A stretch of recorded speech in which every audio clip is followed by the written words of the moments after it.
Sask Tech all the time. We got rider jerseys behind us. We got Mills. We got Notre Dame Hounds. We got 4 fantastic guests. We also have 2 special sponsors for this. Unite the Prairies, which is going on May 4th and 5th in Saskatoon. It's a live and virtual. Are you streaming it, Alex?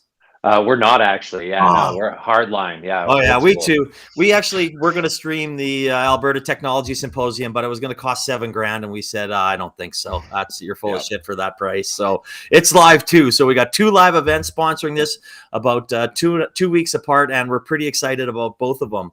But let's get into it here. So I usually introduce the guests, but you know what? I am going to let them do this themselves. So we have 2 Alexes on this panel, but I am going to go ladies first. And Alix Hayden, how about you introduce yourself?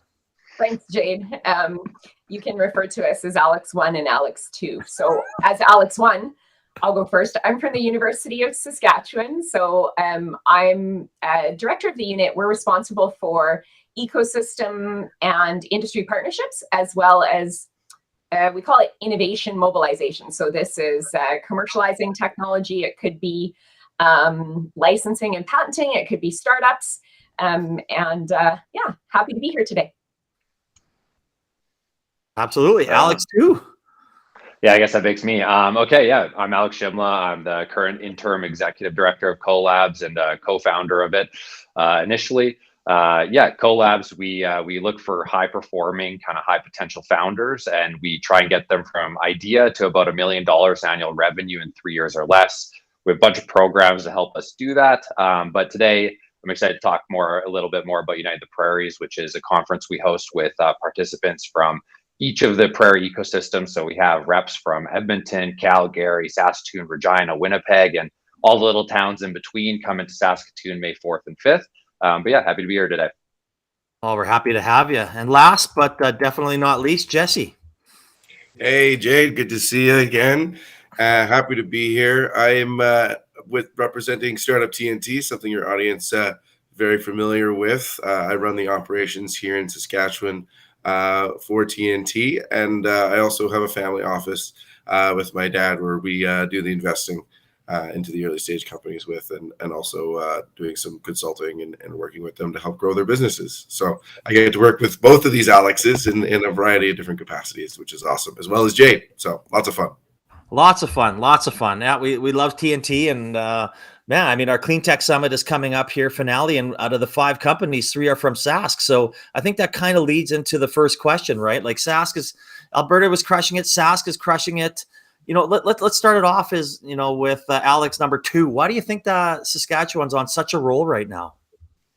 Yeah, I think, we have like a really unique ecosystem advantage in the prairies, right? Like being smaller, obviously it takes a little while to get critical mass going. And I think that's what you saw. But then what the big advantage is everyone kind of rows the boat the same way, right? Like from the policymakers to the academic institutions, the private sector, and now with capital markets, what we really see is that like everyone kind of wants the same thing. And so when you have startups that kind of feel that alignment, I think it creates a really great environment for positive inertia, we'll call it. And I think when founders feel like they're supported and they feel like they have kind of avenues for growth, whether that is on the investment side, whether it is on the procurement side, special things happen. So I think that's all it is. It's just focus, right? It's an underrated attribute of a founder and of an ecosystem. Nice, Jesse.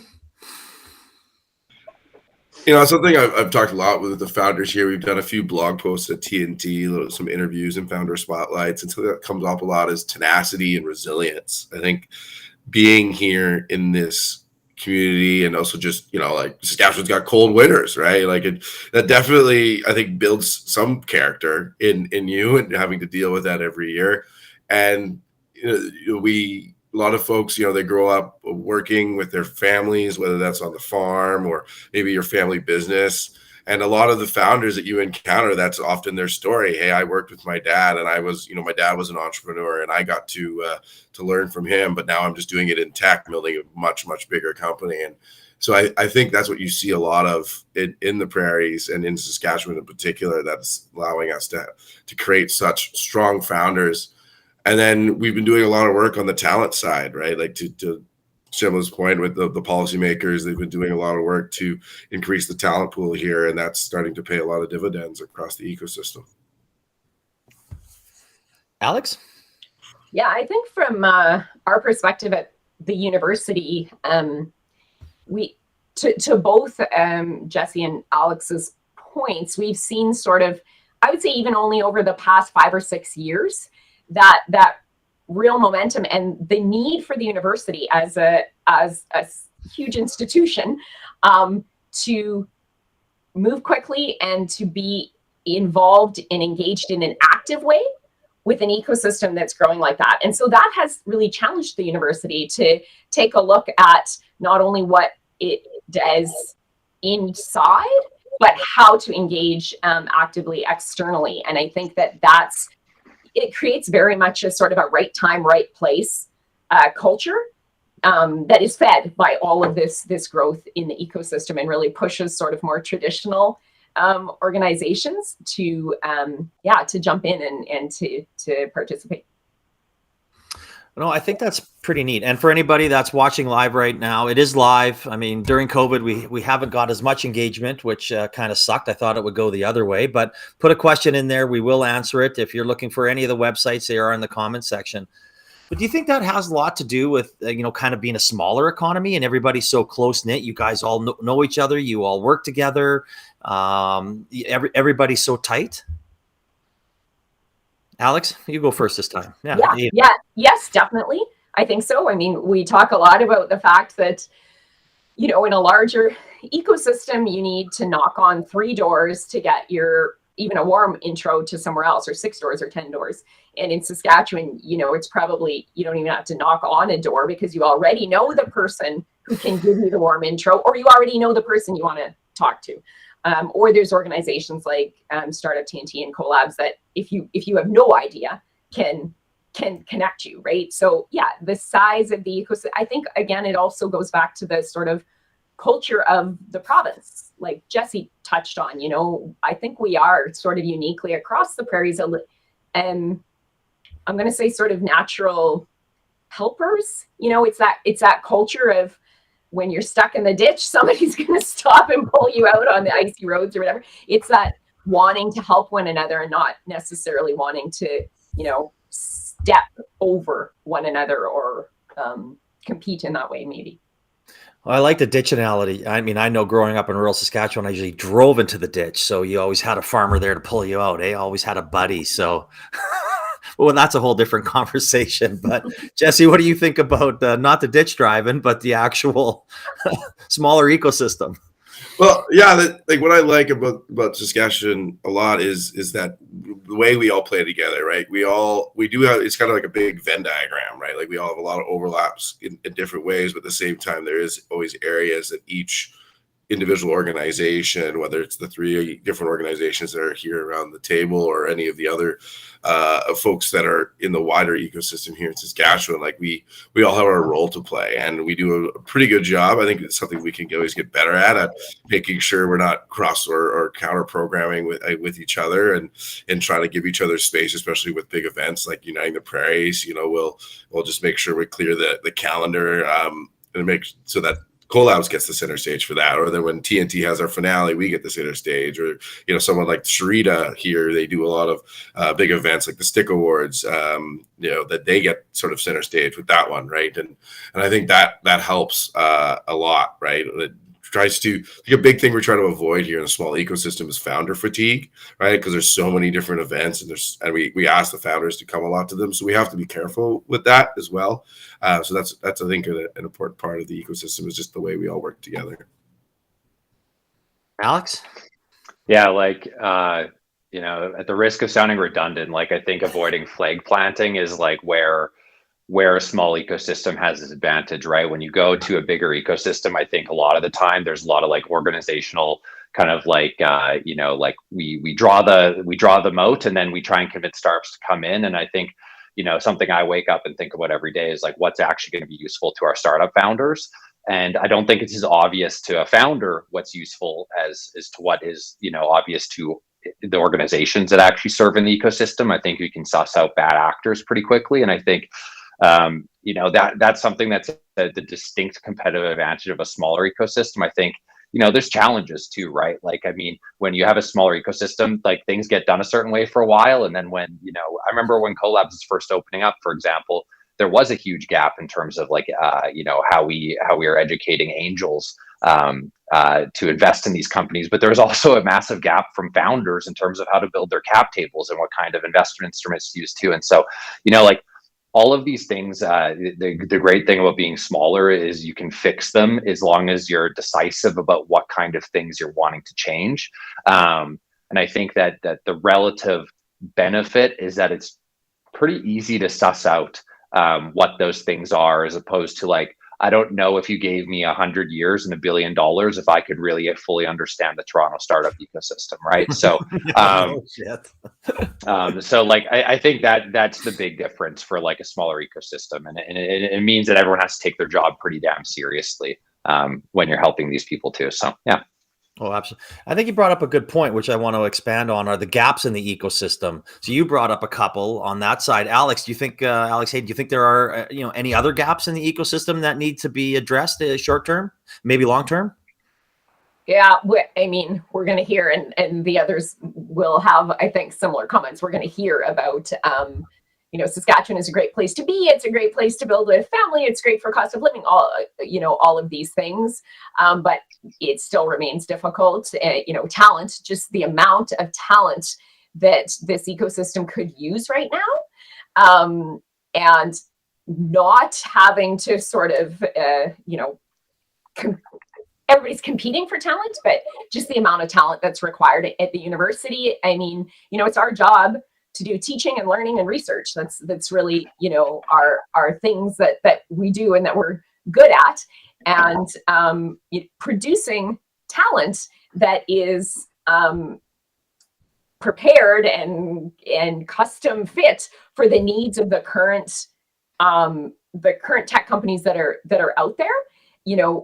Again, it's a challenge for an institution to be agile enough to realize, the needs right now are not for a developer and a marketing person and whatever. It's for people that can work have cross expertise like that and understand a lot of different aspects of a business. And so for the university, producing talent is definitely a thing. I think that's a key gap. We see some other things that we could be doing better preparing, but aspiring founders out of the university, because we are a unique setting, an academic setting, and so founders that leave the university, I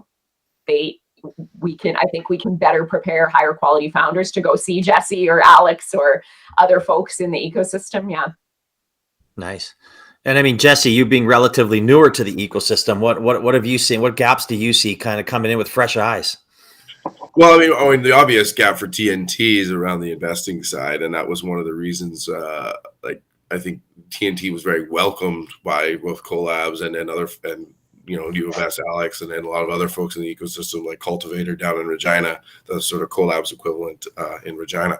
Partially because like the VC fund here, Connexus VC, and then the other sort of, I guess, angel VC fund, Broad Street Bulls, they're both fully deployed. So there is sort of a lack of early stage capital right now for these founders to raise off of from local sort of sophisticated groups.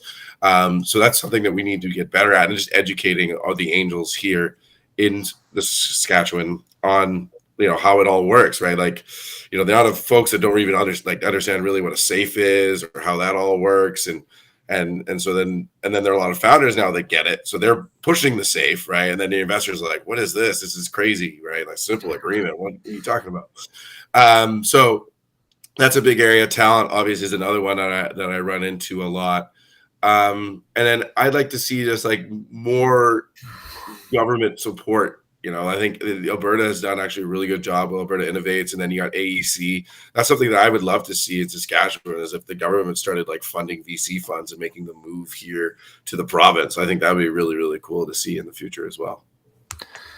Yeah, that could be a good gap. And I'm going to tell you one thing that you are doing well at is, and this is going to be a good shout out to Co.Labs, and you can just click on their website if you want to find out more about them. But I remember meeting Jordan 3 years ago and talking about Co.Labs, and he's like, well, we're thinking about possibly coming to Calgary. And I was like, you know what?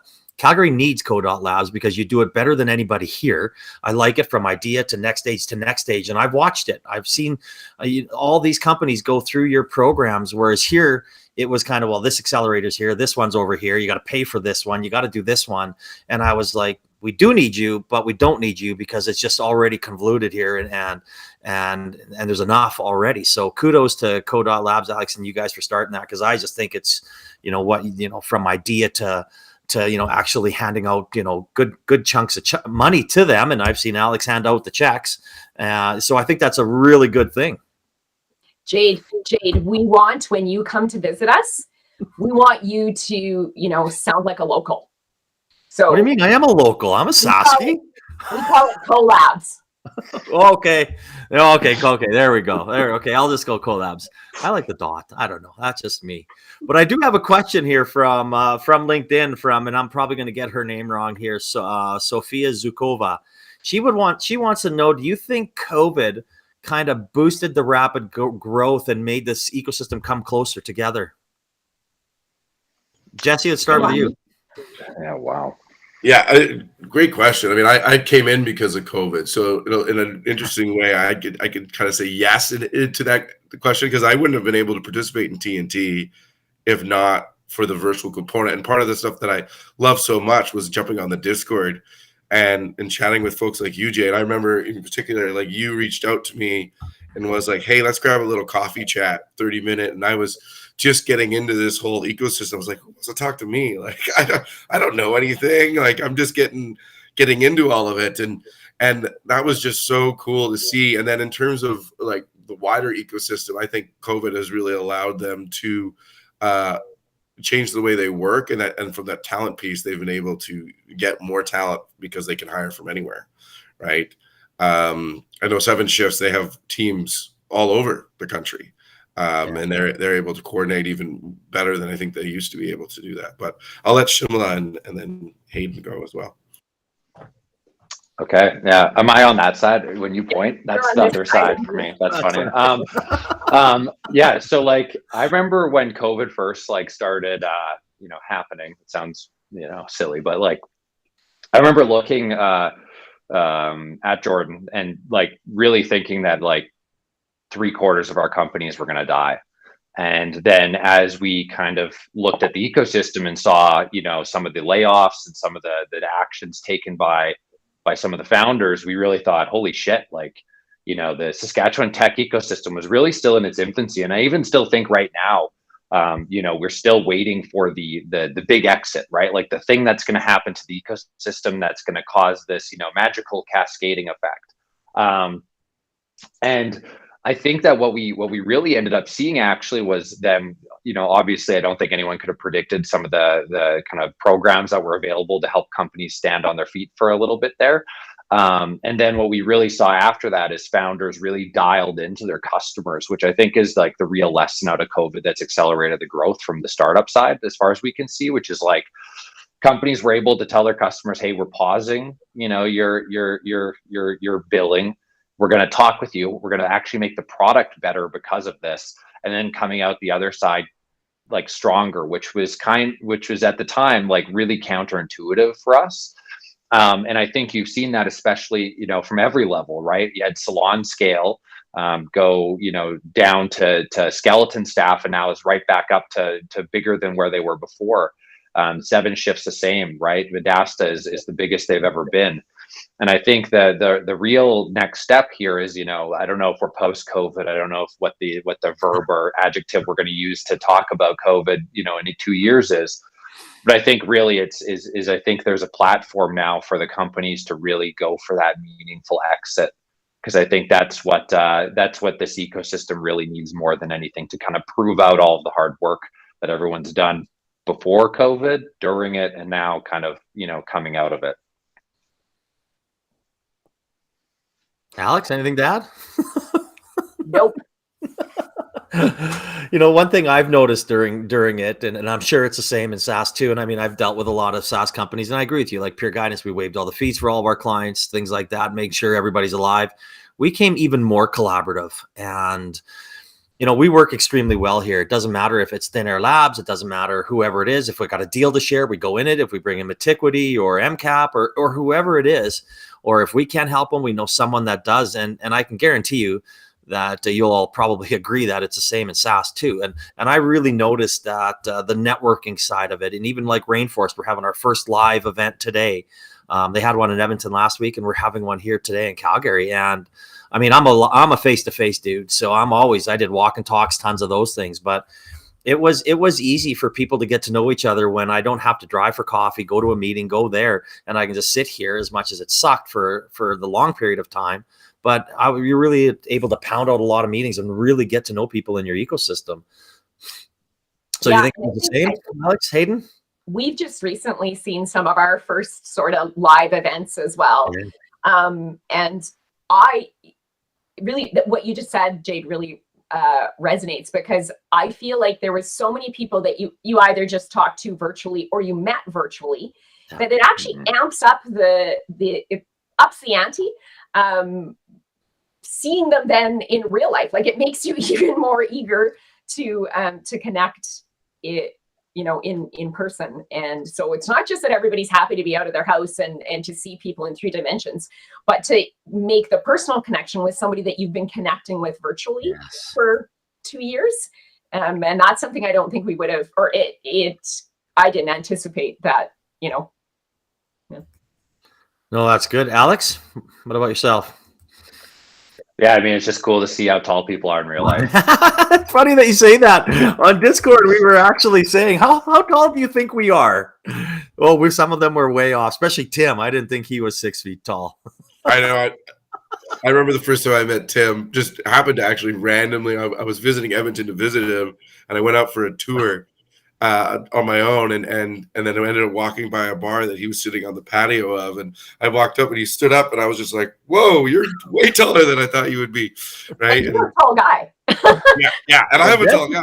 Yeah. Exactly. So that has definitely been interesting, is the height thing.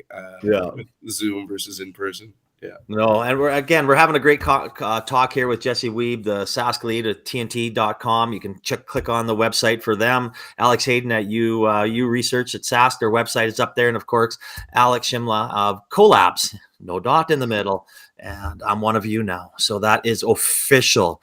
So I guess kind of moving forward, and what you're seeing happening, as we'll call it post-COVID for now, I guess, whatever it is. What do you think Sask needs to really start to grow and scale and get that, as we're talking about that first big exit? Alix Shimla, you go first. Yeah, I mean, this is the fun one, right? It's there's a lot of trust placed in the founders of these great companies to go do this, right? Like I don't know if I'm even qualified to speak on that. I think all of them are so properly motivated by all of their investors, their partners, their teams to create those kind of exits. I think something we thought that was going to happen along the way that really hasn't as much as we thought is this, like, people inside these companies would leave to start companies. That really hasn't happened as much. I think we're all still waiting for the big X. I think something, for better or for worse, prior people, we're super focused, we're super hardworking, but I think we're not quite as risk adverse yet.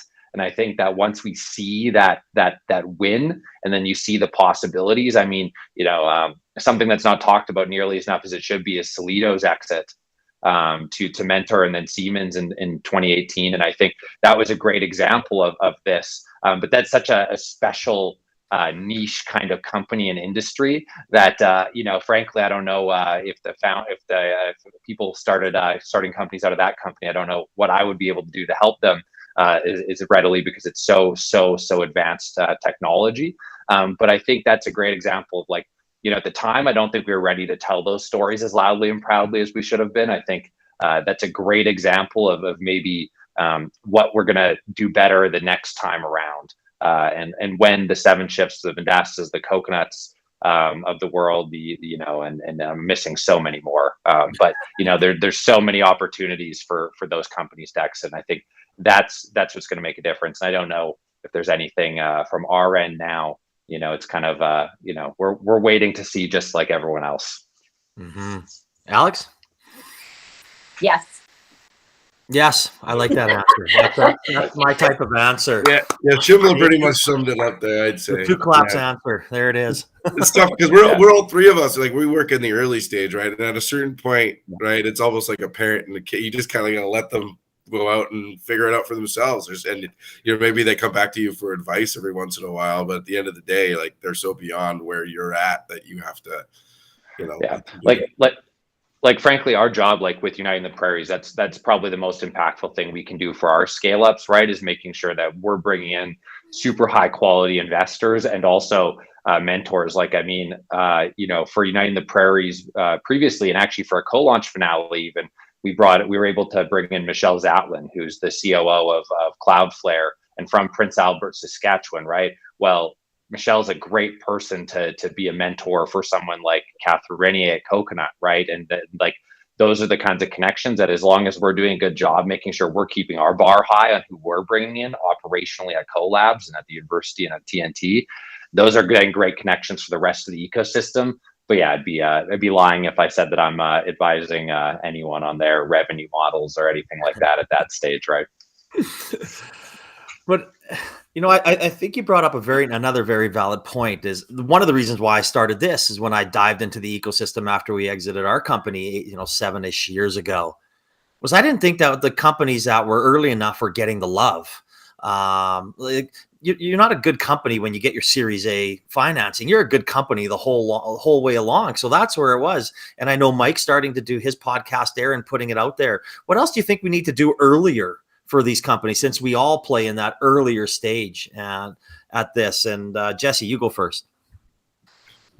Well, something I've been trying to do a lot of is really educate potential founders on what a venture capital backed startup needs to look like and what they need to be thinking about in terms of like the market they're going to play in, who they are, and what the idea is that they're trying to make. Because you do see a lot of entrepreneurs, generally speaking, that are making a business, and it'd be probably a great business, but it's not going to be a scale up, globally scalable a startup, like the kind of companies that venture is looking for.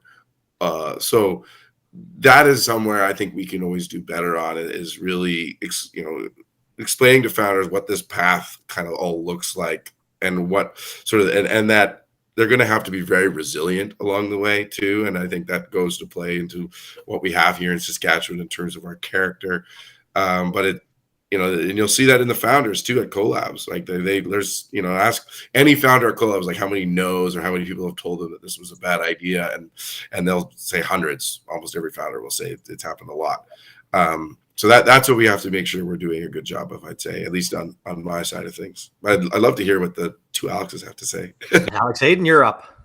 Yeah, I think when we say these organizations work with early stage companies or early stage founders, even the university, again, works with embryonic stage ideas. So yeah, we're working with people who have inventions. And sometimes that's very different than a business idea. It's an invention that you hope or want to build a business on. And that's a little bit of a different process that I think, we're working hard to figure out how to make that process happen within the university, so that, again, when these folks come out for support from organizations like the others here today, they're prepared. They're prepared for that and prepared to do it at kind of a high quality level. So what that looks like at U of S is, over the past couple of years, we've worked hard on our intellectual property policy and making that more founder friendly, more inventor friendly, offering inventors ownership where they want it, with support to allow them to grow as founders and learn, or aspiring founders, learn the things that they need to know coming out of an academic setting. What is going to be asked of them? What are the things that they're going to need to be good at in terms of talking about their idea and understanding a market? And is the idea, the invention, Is it something someone's going to pay you for? All of these things, they need to dig into a little bit, I think, at the university. So we're really working hard to figure out how to give them the opportunity, give folks the opportunity to be better prepared as founders when they come out of the university to access some of these programs, and also the opportunity to grow their idea, their business idea inside the university, and to mature that. Because again, ideas at the university, they're inventions, they're things that need further R&D, they're things that need intellectual property strategies, they're things that might need regulatory strategies, and these aren't necessarily the specialty of other, of the incubators or accelerators that they're going to go to. On it, but it's good to see that we get a lot here of collaboration, and you're doing it there, which is awesome, right? It's needed, and I've seen a lot of that through the life sciences, especially on that R&D side, right? And even the clean tech side, where the average Joe just can't write a check for that much R&D. So, Alex, your thoughts? Yeah, like just from our perspective, like with our early stage founders, like something we always try and tell founders is to actually get outside our ecosystem. I think it's, we have a lot of great things here, but I think if you're really going to build a big ass company, like a really big ass company, you need to get exposure to people who've done that before. And that's easy to do when you're meeting people in our ecosystem. But I think if you're looking at really learning from the best, like if that's really your goal, I think going to San Francisco, going to New York, going to Boston, going to Toronto, wherever kind of your, the market is that kind of is most like the companies you're trying to build and the kind of companies you're trying to replicate. I think that's always going to be a positive thing to experience what that pace and velocity looks like, to get the context for what's needed to actually build a $1 billion company. I think sometimes, for better or for worse, in our ecosystem, we do move a little too slow. And I think when you get that jolt of like what the people are doing in the places you don't necessarily see, because how many competitor slides have I seen where it's like, it's the 4x4 and it's like, oh, all the competitors are in the kill babies and don't sell good product zone, and we're over here, and it's like, well, that's just not true, right? And I think getting that realism check is sometimes the best thing for an early stage founder, and then coming back and getting the support is, I think, then where the most useful context is. And so we try and do that as much as we can with introducing our founders to out of ecosystem kind of people, just so that we get the holistic picture there.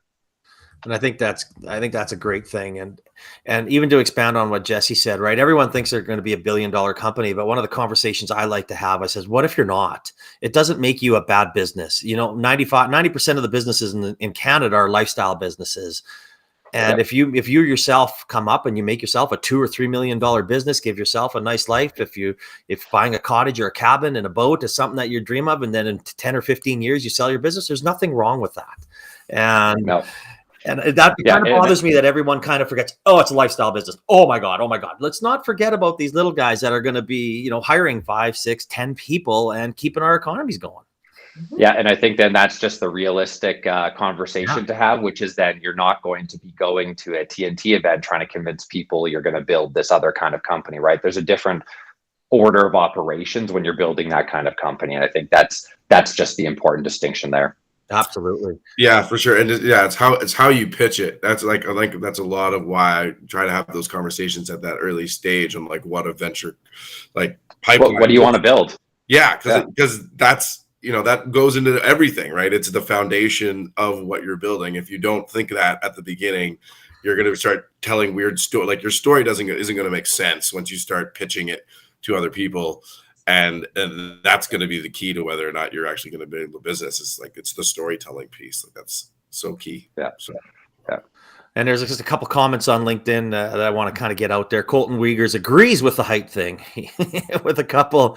And of course, you guys just recently met Denise Barrel, and she's just a rock star here. Love her, work with her a lot. And obviously she agrees on the education at a sooner level. And of course, one of the things that I already see is the collaboration between the province, right? Unite the Prairies is a prime example. It's just not Saskatchewan. It's going to be people from, I'm coming in, I'm flying in, right? All people all over Western Canada and Canada are flying in for that.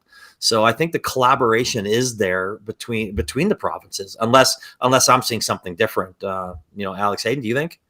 Yeah, no, I think, and I mean, I'm gonna say we're all friends for a long time, but no joke, Co.Labs can take a lot of credit for that, in terms of really early on saying, let's not plant a flag here and just be, Saskatchewan to the exclusion of everybody else as we build this ecosystem.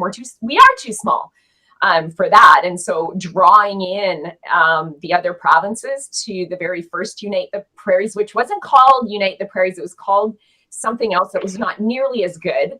But that no, it wasn't. What was it? It's called the Prairie Investment Forum. Prairie PIF. Very official. The PIF. It was yeah, PIF. But yeah, really like reaching out and having the vision and the foresight and the checking the ego a little bit to be able to say, no, let's get everybody together, because that's how we're going to really, have impact. Absolutely. And for anybody who wants to find out more about Unite the Prairies, it is in the comment section. Click on the links. It'll take you directly to the website and sign up and come on in. There's still rooms available at the Bez, I think. I don't know. But there's other great restaurant or hotels too. So I don't know. I'm staying at the Bez, even though I'm getting flack from my buddies for not staying at their house. But I don't want to come to their house at 1 a.m. So that's the tune. Everybody has a couch, and if you ask people at Up, they'll tell you that they've offered up a couch more than once. So no, isn't that the truth? So I kind of want to talk about what's next. So I want each of you to kind of give two aspects of this answer. What's next for you, and where do you think you're going to go? And what do you think next for the Saskatchewan ecosystem in general? So Alix Hayden, let's start with you. Next for me personally. Yeah, for the U of F, where we're going to go.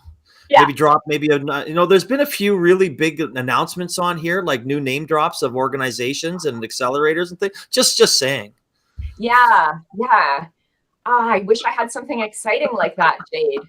So next at the university, now is next. We're again, I referred to it previously. We're working hard to explain and socialize and get work on a new intellectual property management framework that is a real cultural change at the university.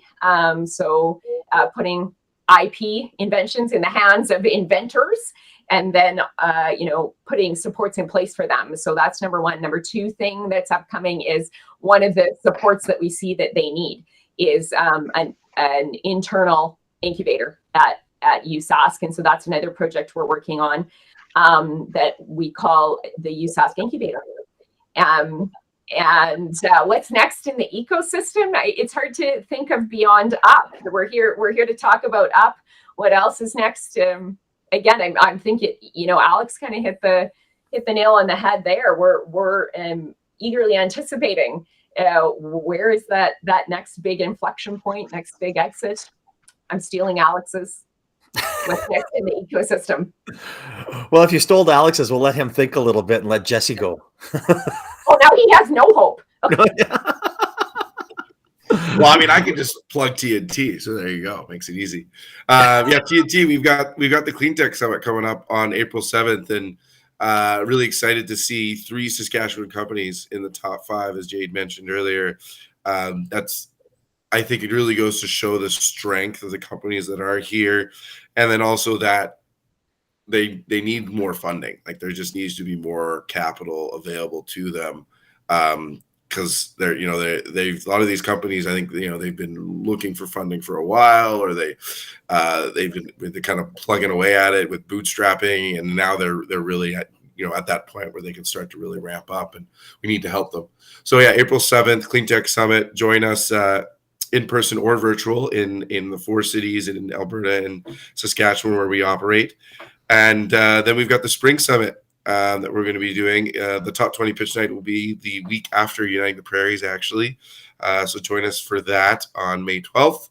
And the finale will be on June 23rd. And then the third thing I'll plug, which is something we love to do, so we put this in this calendar, August 18th, Great Saskatchewan Pitch Marathon. So a big showcase of Saskatchewan. We do one in Alberta as well, but watch the Saskatchewan one. It's more fun. Alix does a great job of being a host for us, Hayden, and we'll get Shimla on this time as well.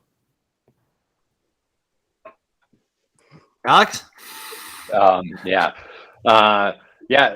So what's next for me personally? I guess the most relevant thing is that my title has a very marked distinguisher on it, which is interim. So I'm looking to hire the next executive director of Co.Labs. So if that's you or someone you know, please reach out. My email is alex@co-labs.ca. You can just email me directly. I'm always happy to have a chat there. But yeah, in terms of the ecosystem, I think, obviously we have Uniting the Prairies coming up May 4th and 5th. But I think, even more than that is really figuring out what dials kind of move companies through faster. I think, every incubator kind of looks at itself as providing some value. And I think what we're trying to really do over this next little bit is figure out exactly how we can provide the most value to kind of our startups. That's what keeps me up at night, even now in the interim role. And I think that's in the ecosystem going forward is what actually goes into creating super scalable, super fast growing companies that are going to make Saskatchewan a tech forward ecosystem for years to come. I'm super excited to play any part in that at all. But that's what's next. Nice. And there's a couple comments, one from Colton and one from Sophia again, about the market size different, but that's a whole conversation we can go on. We know that it's nothing that we can change. Even Alberta is a small ecosystem when it comes to the big thing. But the one thing that I've really noticed, and I think it's probably the same, across the three provinces here in Western Canada, not including BC, is that the companies are ahead of the investors. When Jesse says that, we need more money, we need this. There's so many great companies, but we're so early in our ecosystem that the investors just aren't there yet. Like, there's not the big investors that cut that $1 to $5 million checks, right?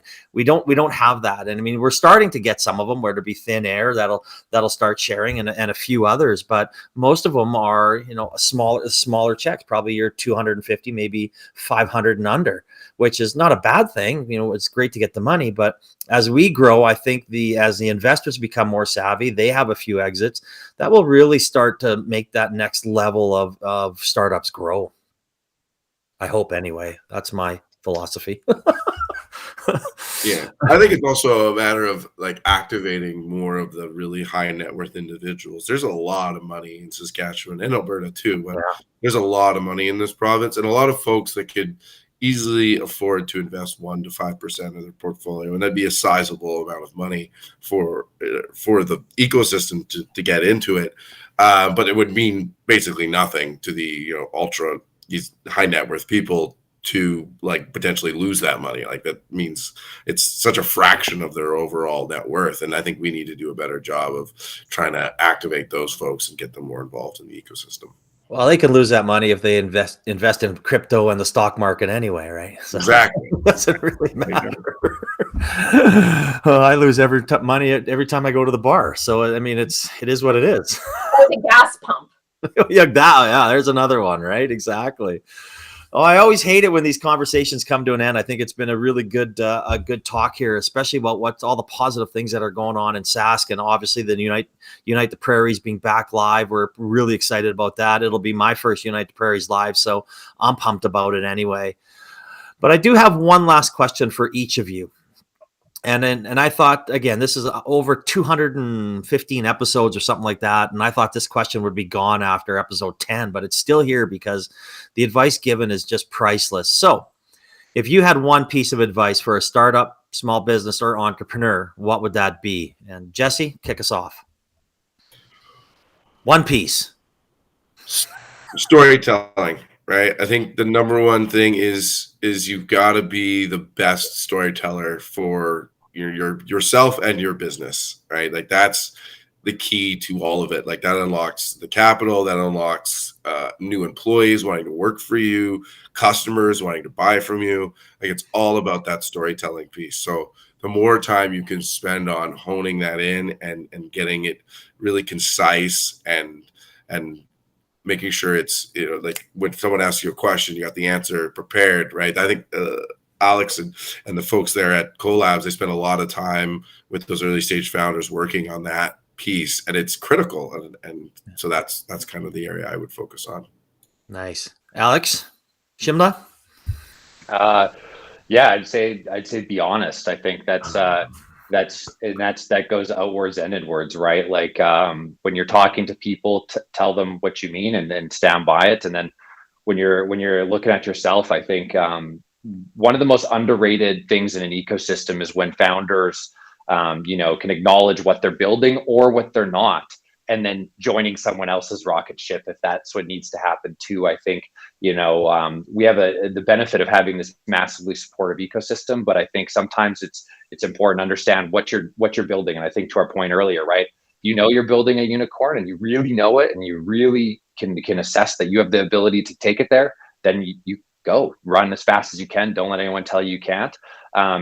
But at the same point, be honest with yourself, understand what your limitations are, and that guides you in a lot of ways, both in hiring in positive times and if you need to join someone else in negative times. So it's I think it's an underrated thing, is just staying true to what you actually believe, and don't feel like you have to do something just because other people say it's what you need to do. Telling it like it is, right? There you go. Yep. We started off with Alix, and let's have the last comment to you, Alix. I'm going to go with practice resiliency. So figure out what feeds your ability to be resilient. If you don't know what it is, if you do know what it is, make sure that you practice it, because every founder I know, I admire for how hard they work and how difficult it is, and how what it is that they find that can keep them going when it's tough, all of those things. And it is tough, or else we'd all be doing it.